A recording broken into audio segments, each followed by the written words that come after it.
waxtaane également waxum idée boobu ñu agité mu di suppression de la ville mais également recomposition politique ci waxtaan bi li waral d'ailleurs kii di Simon teew fii daañ waxtaane le secteur culturel parce que gis nañ ne que coronavirus daf leen impacté bu baax a baax donc loolu yëpp daañ ko gën a yaatal mais ñu commencer par politique troisième mandat cette question du troisième mandat qui a encore été agitée mais bi yoon ñu gis ne que c'est kii di ancienne présidente conseil économique social et environnemental mu di Mimi Touré ou Aminata Touré moom moo ci wax rappeler waat constitution bi nul ne peut exercer plus de 2 mandats consécutifs mais également wax ne que suñu sukkandewoo ci loolu ak propos du président de la République le 31 décembre 2018 kii di président amul pour wax waxu troisième mandat wala sax mu baan waxu troisième candidature coow troisième mandat boobu ñëwaat encore ñu koy agiter sur la table ban analyse nga ci indi.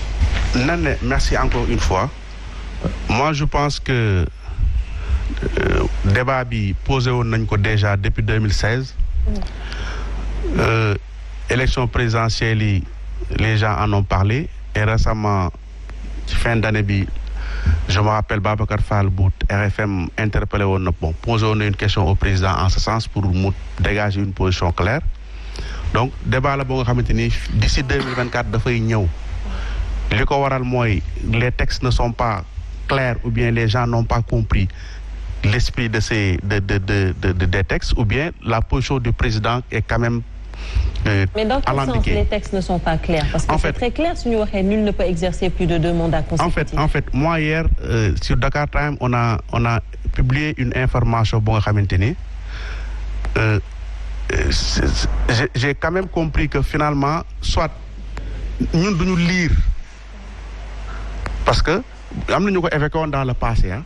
Oui. Mais quand même j'étais surpris de constater dans la décision 2016 bu février 2016 rendue par le Conseil constitutionnel à la suite de la saisine du président de la République du 15 juin de la même année ñu préciser à l'article au point 30 de la décision que en fait le mandat en cours bi président doon exercer bi mu koy saisir c'est-à-dire en 2016 le premier mandat est hors de portée de la nouvelle loi c'est-à-dire de la nouvelle constitution bi ñuy voter. Cela veut dire quoi? Cela veut dire que au niveau du Conseil constitutionnel quand même les juges ont écarté le premier mandat du président de la République. Ah bon? Et le texte est dans le site du Conseil constitutionnel depuis 2016.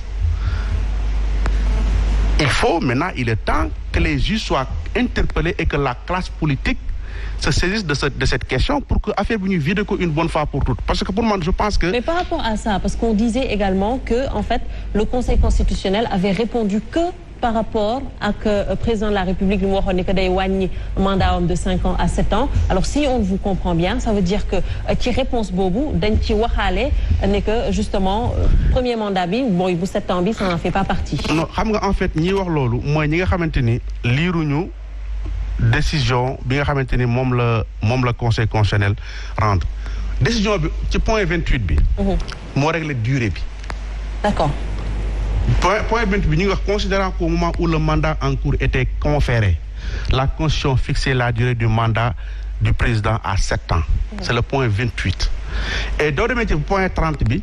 foofu lay waxee ni le mandat en cours est hors de portée de la nouvelle loi. Mais loolu dafa leer le Conseil constitutionnel les juges du Conseil constitutionnel ñoom il est évident que président Macky en 2024 bu leen saisiré dugal dossier am ils vont valider sa candidature.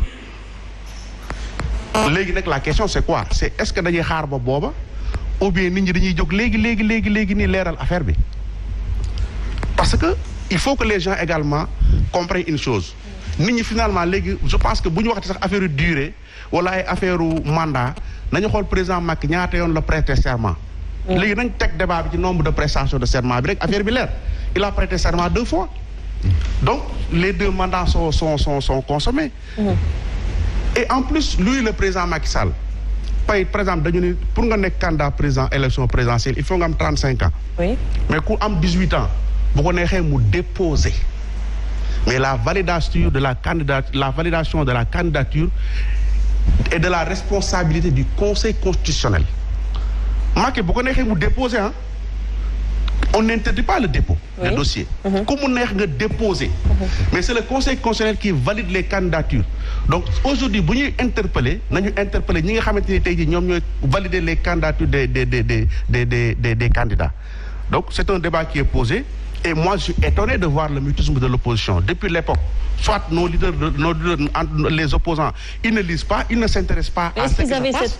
Ou bien, à chaque fois, ils attendent à ce que l'affaire ni kët ni jonn ñu soog a jóg bëgg a amate les gens. Aujourd'hui, que ce soit les professeurs d'université, que ce soit les professionnels du droit, que ce soit la société civile et les acteurs politiques, on doit se retrouver pour essayer de vider cette question-là. Bala mbay di wey buus. Justement, dañoo gis ne que parce que quand vous parlez de l'opposition, est-ce qu'ils comprennent peut-être fi nga waxee tey par rapport à ce qui est dit dans le texte, parce que gis nañ ne que on se rappelle que le professeur Babacar Gueye ak maître Souleymane Macodou Fall ñoom itamit ils avaient soulevé cette question par rapport à la réponse du Conseil constitutionnel en alertant très tôt ci noonu peut-être lay tourner ci Pape Makhtar. Qu'est-ce qu'on peut retenir par rapport à ces textes-là, parce que bu fekkee li Mout Ban wax, ça veut dire que premier mandat bu 7 ans bi ne fait pas partie justement du décompte, alors là il a largement la possibilité de se présenter. waaw non, sauf que xam nga Conseil constitutionnel ba muy rendre décision boobu déjà du sax décision avis la joxe woon, donc loolu amul benn valeur juridique.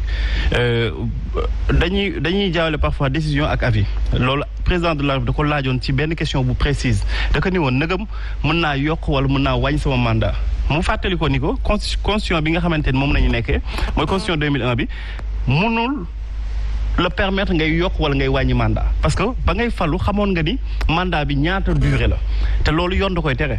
Et par la même occasion kon dafay wane ni que actuellement maire yi nga xamante ni dañu proroger seen mandat dañu nekk ci illégalité. Loolu Conseil constitutionnel moo ko tranché depuis 2016. Maintenant leneen li bu ñu leen nuwee par exemple loi bi nga xamante ni dafa régiroon benn affaire, loi bu bees mënu koo changer, d'accord, mais sauf que loi bu bees amul nee na Aïcha. Loi bees amul, c'est-à-dire li nga xamante ni moom moo doon faire l'objet d'une réforme mooy li nga xamante ni mooy durée mandat bi, mais pas nombre de mandats.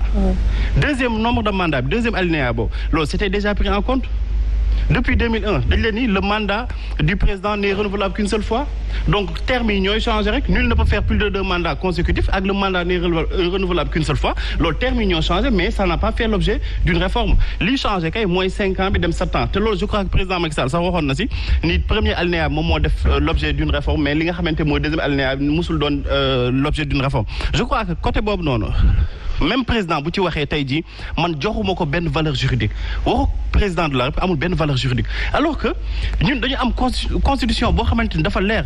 ku leen ni mënoo am ñaari mandat consécutif, mais sëñ bi mënoo ko am, nul ne peut l'avoir. Donc bu ñuy wax waxu interprétation des textes, bu ñuy wax waxu ambiguïté des textes, d'accord, bu nekkee yow da nga bëgg indi ay lënc ak wutal porox ndool président de la République di nga ni am na ay yoon yoo xam te war na fay mën a jaar, mais ku ñu la ni nul ne peut faire plus de 2 mandats consécutifs, je crois que loolu c'est très clair.